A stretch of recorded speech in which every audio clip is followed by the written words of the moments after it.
Well, hi everyone. This is Deidre Kindred, your nurse advocate, and welcome to Health Chats Among Friends. So, tonight I have a special guest, my friend, and I'm so honored that she took the time out of her busy day to come and chat with us and educate us on what she does and who she is. So, I'd like to introduce Tanya with the Juvenile Diabetes Research Foundation. So, hello. Hello, how are you today? I'm good. I'm good. It's Monday. It is Monday, yes. Yes, yes.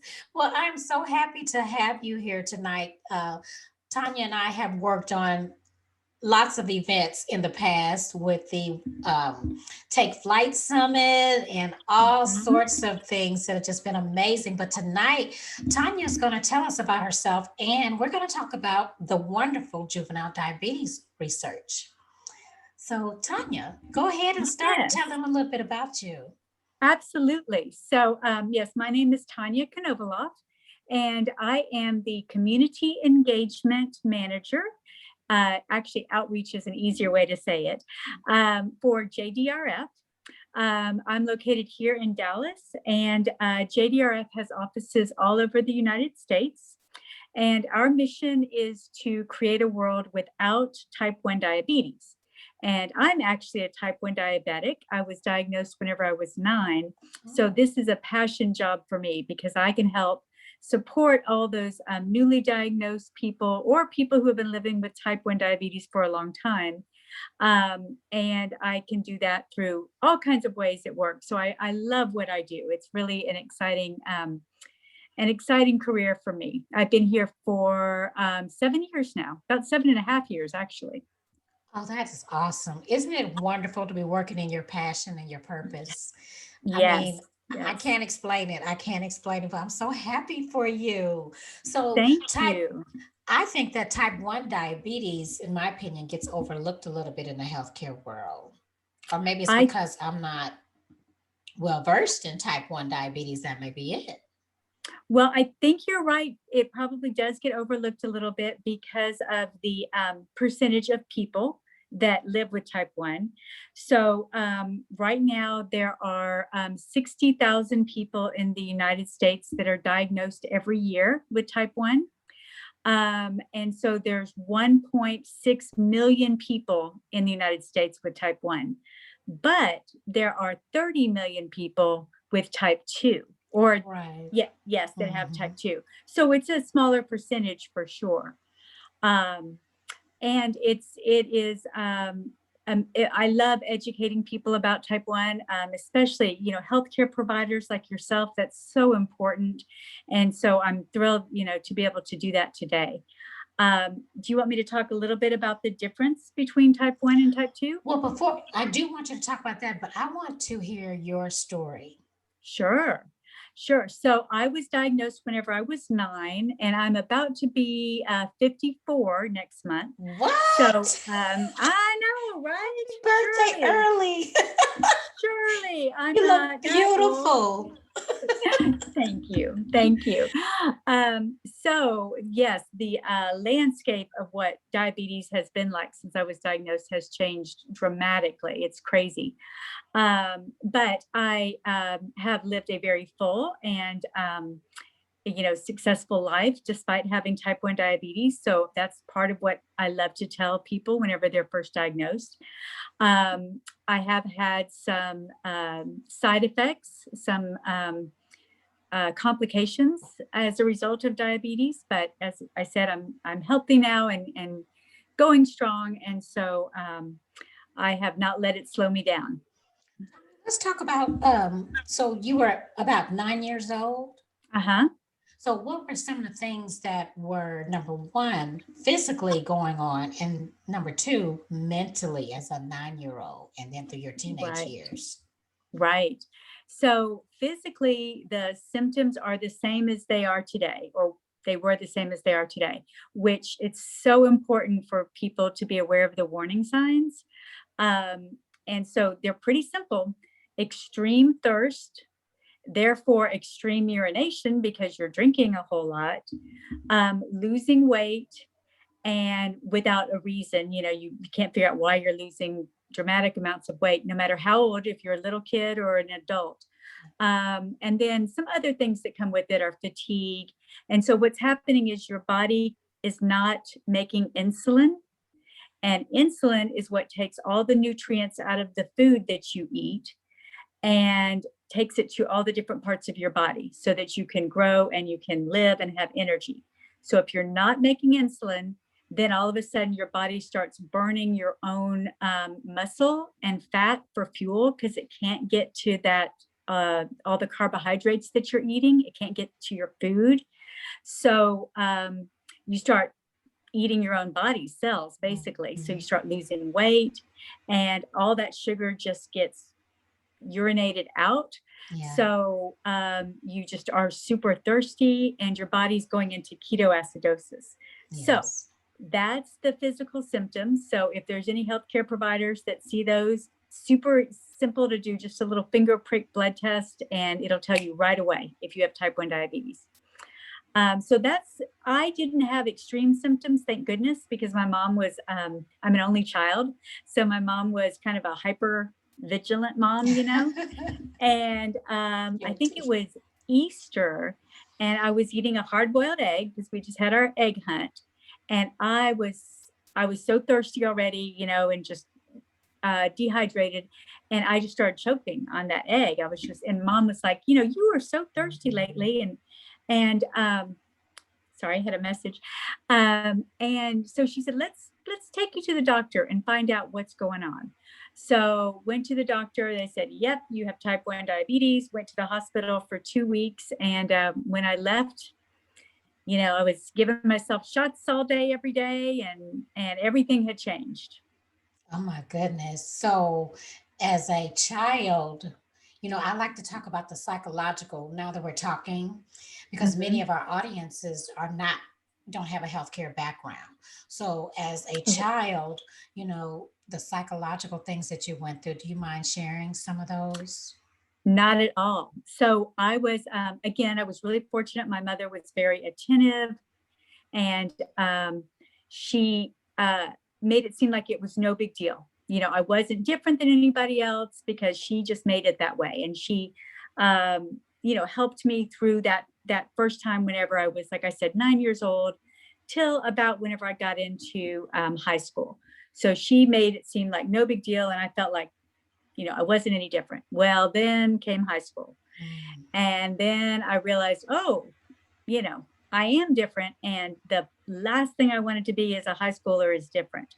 So I just, you know, ignored my disease. I didn't want to do anything that I was supposed to be doing.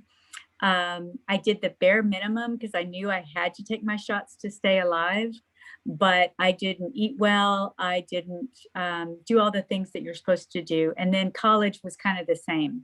You know, I just wanted to be like everybody else. So I ate terribly. I drank and just denied it. And I was so frustrated, you know, internally with being different and having to do all these things, even though I wasn't doing them all like I should. So that was a lot of what I faced. And that's part of what I really try to make people aware of when their children are diagnosed, is that this is a struggle. You know, they don't want to be different. And it's not that they are non-compliant. It's not that they're rebellious. It's that they just don't want to face all these things going on. And so I try to provide community and support for kids so that they know they're not alone.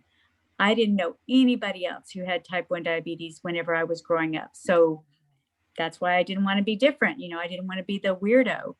And unfortunately, what that did is it made me not well. So therefore I was different. Right. You know, I would have episodes of super low blood sugars or super high blood sugars. Yes. Oh my. And then I would, you know, have to go to the emergency room, or I would, you know, almost pass out. And so those things actually made me stand out, even though I thought, you know, I'm going to not stand out. So it was a tough road, high school and early college for me. And then I finally realized after graduating that, you know, this is up to me. This is all on me. I need to figure out how I'm going to be in this world. And if I want to lead a healthy life and participate in all the things I want to do, I've got to get on the ball and start taking care of myself. And so then things changed for the better. So thank goodness for this foundation. Yes. So yes. before we get into some of the services that the foundation up, applies, my mind just went totally blank right there. So let's talk about, you had mentioned, type 1 versus type 2 diabetes. So elaborate on that a little bit for the audience. Sure. So type 1 is an autoimmune disease. You all may have heard of a lot of other kinds of autoimmune diseases like Crohn's or rheumatoid arthritis or celiac disease, lupus, exactly. So all of those are when my body attacks my, in this case, my beta cells, and prevents them, destroys them, prevents them from making insulin. Oftentimes when you have one autoimmune disease, you'll have a couple other too. So that's primarily what an autoimmune disease is. And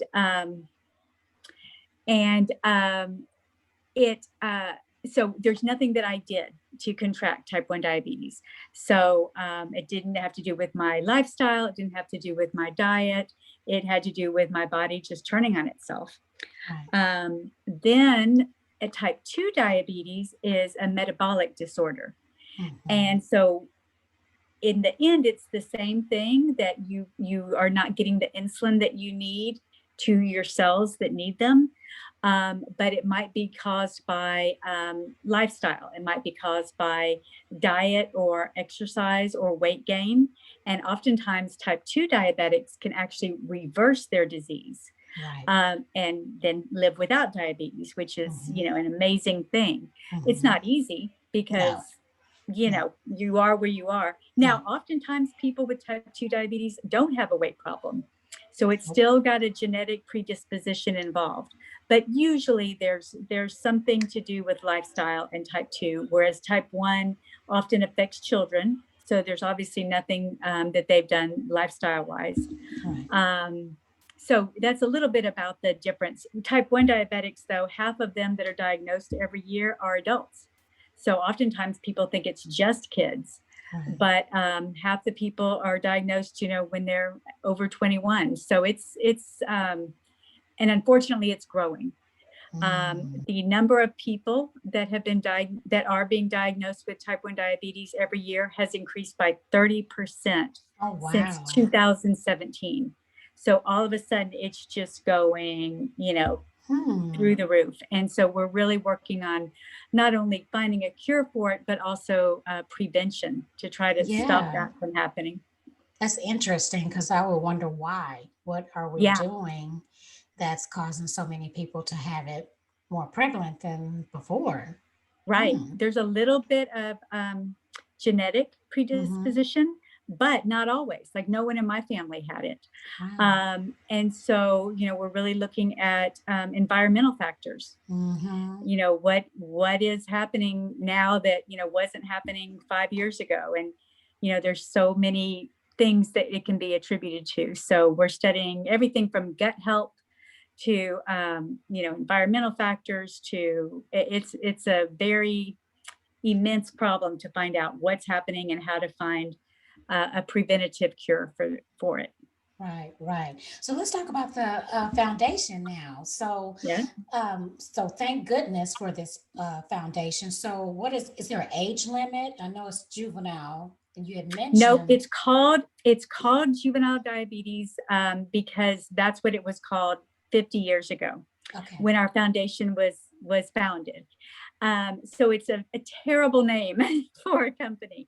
That's why we go by JDRF, because the juvenile throws people for a loop, So it's really anybody with type 1 diabetes.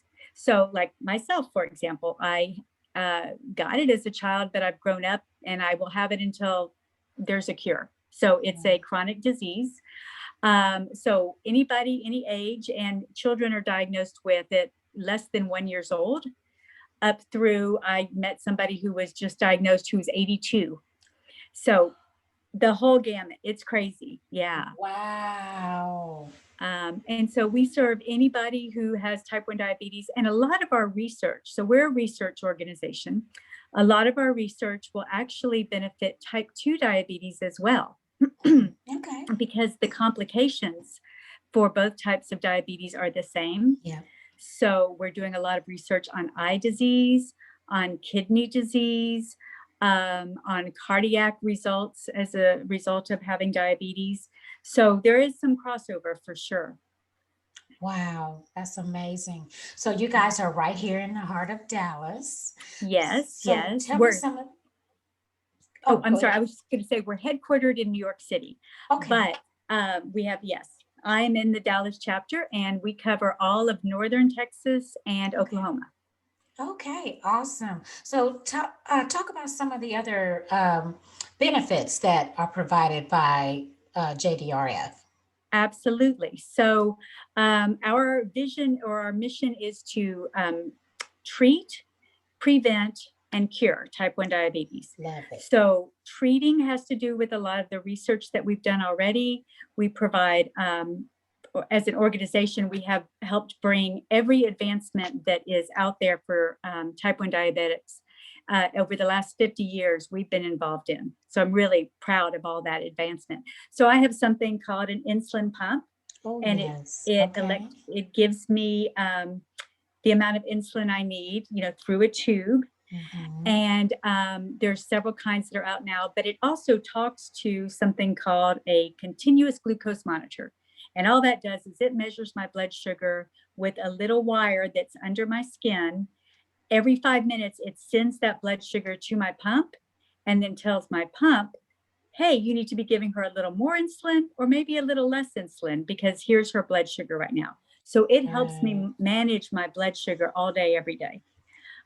So I used to take shots to give myself insulin, and now I Right. have that. That's So there's a awesome.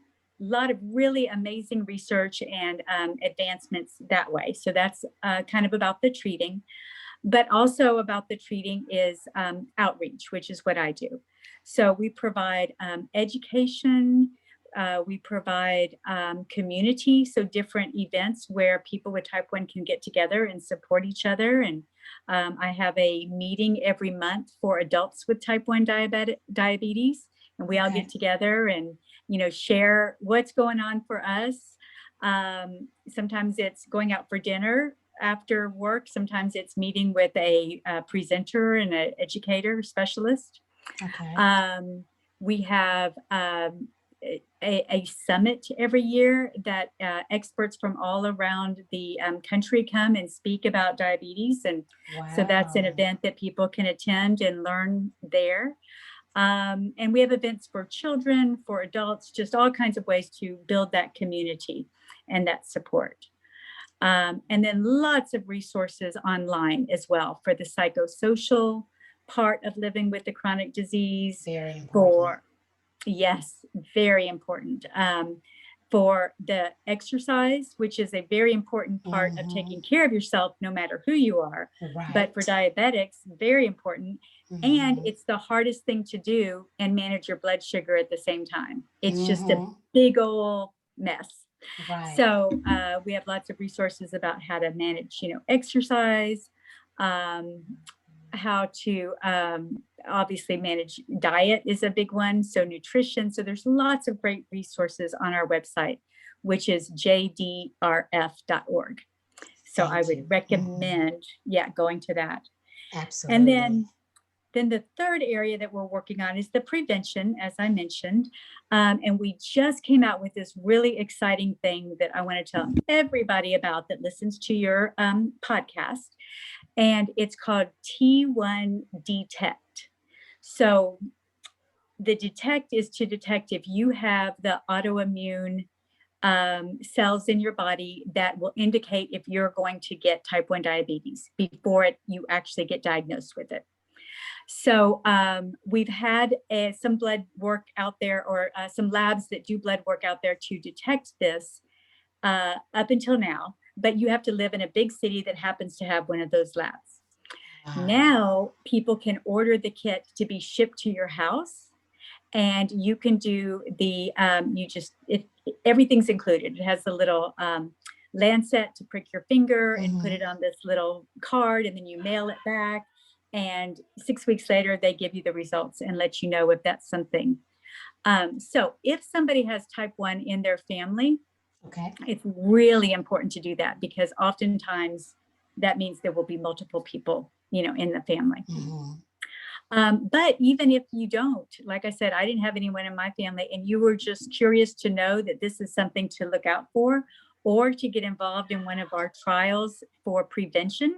So there's drugs out there now that will prolong the onset by up to 3 years. Then, you can order this. So it's pretty amazing. It is $55. But if cost is a challenge, just go ahead and fill it out, and JDRF will offset the cost. So all you have to pay is $10. Oh, wow. That's so amazing. It's a really exciting thing. Like I said, we just came out with it. So I was excited that it happened before you and I were going to be speaking, so that I can share it with everybody. Wow. I'm so excited. So that's T1 Detect. Yes. So you would find it by going to jdrf.org/T1 Detect. Now, is there a certain age that you would say to do the test, or it's for anybody, any age? But if you're 45 and over and you don't have a direct, person in your family, like a sibling or a parent that has it, you're probably pretty safe. But 45 and under is the target age. Someone, like I said, that really should do it is, say you have a child with type 1 and you have other children. Right. I think it would be really important to, have those other children tested. And so not only could you get involved in, the trials or these new drugs that postpone it, you also would just be on the lookout. So you would know that, Susie has these anti-antibodies. And that way, when you start seeing the symptoms, gosh, she's drinking a little more, she's losing weight, it's right here, and you take her to the hospital before something terrible happens, because people can go into DKA and die if they're not diagnosed right away. That's worst case scenario, of course. But if you do go into ketoacidosis, diabetic ketoacidosis, your overall health outcomes for your life will be worse than if you catch it early and start doing your treatment. So there's lots of great reasons to do that, and you can read all about it on the website. That's and of course, awesome. ask me. Yeah. Oh, that is awesome. So you have this has been packed full of so much information. I'm so excited. So if someone wanted to find out more about your events and what is going on, and if they could get involved some type of way, or have some more questions, especially about that T1 Detect, what is the best way you would like them to reach out? Well, they can certainly reach out to me. I don't know if you share contact information on this, but they can reach out to me directly if they'd like.